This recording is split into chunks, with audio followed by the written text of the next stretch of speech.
Yes,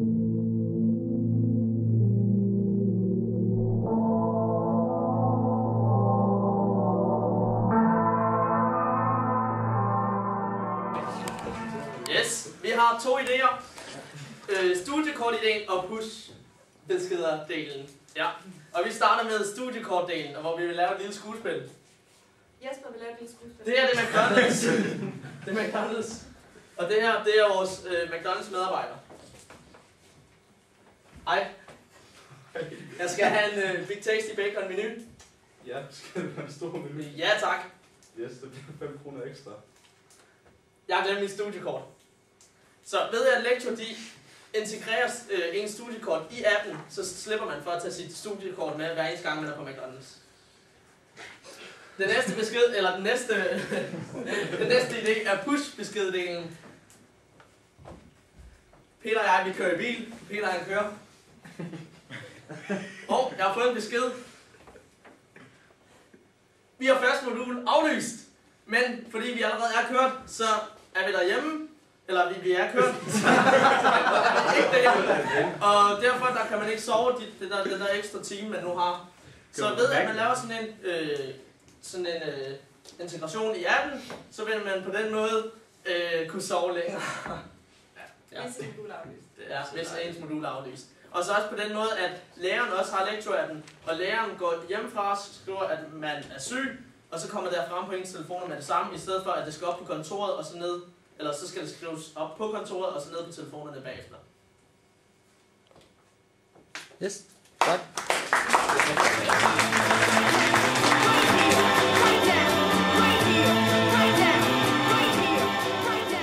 Vi kom op med en idé, hvor at hver institution kan tilpasse sig lektier, så for eksempel Nordfyns Gymnasium, de kan lægge et kort over skolen op, og eventuelt have en måde, hvorpå man kan bestille mad fra kantinen online på ved hjælp af appen. Og man kan gøre det her ved, at Lecture opretter nogle rum inde på appen, hvor at, den enkelte institution går ind og for eksempel putte et kort ind, eller lave en måde, man kan bestille mad i kantinen på, eller finde, hvor alle de andre er henne på skolen efter GPS og sådan noget.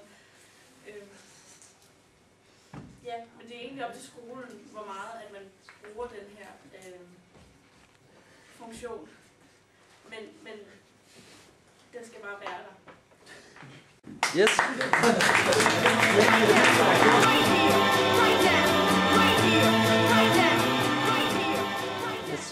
Ja, og vi havde så besluttet os for, at vores app, den skulle kunne, for elever, så skulle den kunne give sådan en besked om, hvis der var ændringer eller aflysninger i skemaet. Og så ellers så kunne man indstille appen til, at man kunne få en besked om, altså man kunne indstille, hvornår man gerne ville have besked om, hvis man for eksempel havde en aflevering, eller når man havde lektier for. Og så havde vi også en idé til, at lærerne på appen kunne gå ind og give en direkte sygemelding, sådan at man ikke behøver at komme herover for at opdage, at der er blevet aflyst først nu. Ja, og så var der også mulighed for, at lærerne for eksempel kunne tjekke fravær og skrive lektier ind ved hjælp af appen. Det, der var vigtigst for os, det var, at det skulle være nemt overskueligt, så altså, det skulle være noget med, at der blev lavet nogle ikoner, når man loggede ind. Så det var nemt overskueligt at gå ind på skema og beskeder og hvad det nu ellers er information. Ja, og når man så ligesom havde oprettet appen på sin telefon, så behøvede man ikke logge ind hver eneste gang, man går ind på lektier.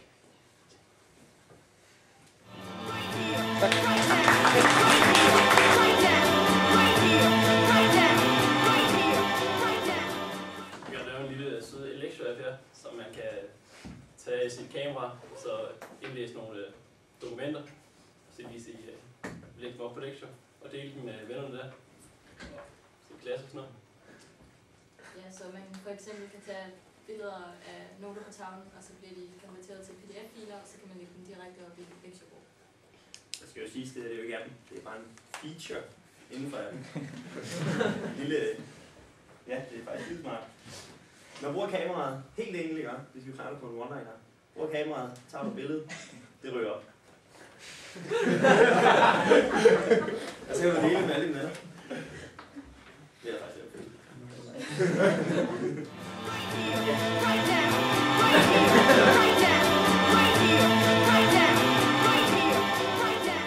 Vi har så også arbejdet på det her projekt, ikke? Og vi har så lavet sådan en, eller vi har ikke lavet det, vi har hugget det, sådan en flowchart. Det skal vi faktisk ikke bruge. Det skal vi ikke bruge. Det skal vi ikke bruge. Der var den. Vi skal bruge, vi skal bruge den her side, hvor mellem mindre så eksisterer der allerede en app, der hedder Lecture Widget Pro. Det er sådan en widget, så den virker kun til Samsung, men ellers så er den ret nice. Og den kan mere eller mindre det, den skal kunne. Vi har bare sagt, at der skal også være beskeder, og så skal den kunne synkronisere med vores kalender, og så skal der så skal der også uploade afleveringer. Det er faktisk mere eller mindre det. Så den hedder, det er en der hedder Chris, så hvis I ansætter ham, så gør han. Det er det. Så er ikke klart.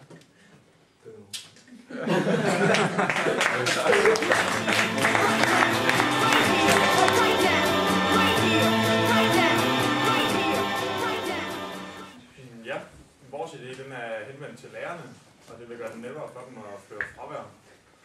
Og til det kræver det en smartphone, selvfølgelig til dem. Og det kræver ulige, at læreren har en smartphone.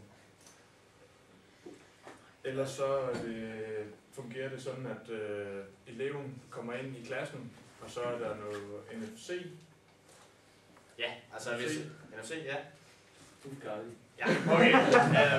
Altså, nyere smartphones, der er jo det her NFC, Near Field Communication, ikke? En chip, som det kunne fx være, at der vil indbygges en i klasselokalet et eller andet sted, så gik eleven over, de scanner med telefonen, og så kunne man ligesom tjekke ind og sige, jeg er til stede. Og så vil man så kombinere det med lokalitetstjenester, og så sige, så man ikke bare kan gå ind og tjekke sig ind, og så løbe igen, når man har tjekket sig ind, og så at de lige hele tiden er styr på, at man er i hvert fald her på skolens område. Og så kan man kombinere det, og så på den måde se, om folk er til deres timer, og så får man dejligt meget mere undervisningstid, fordi lærerne ikke lige behøver at tjekke fravær hver eneste modul. Yes, det var det. Tusind tak.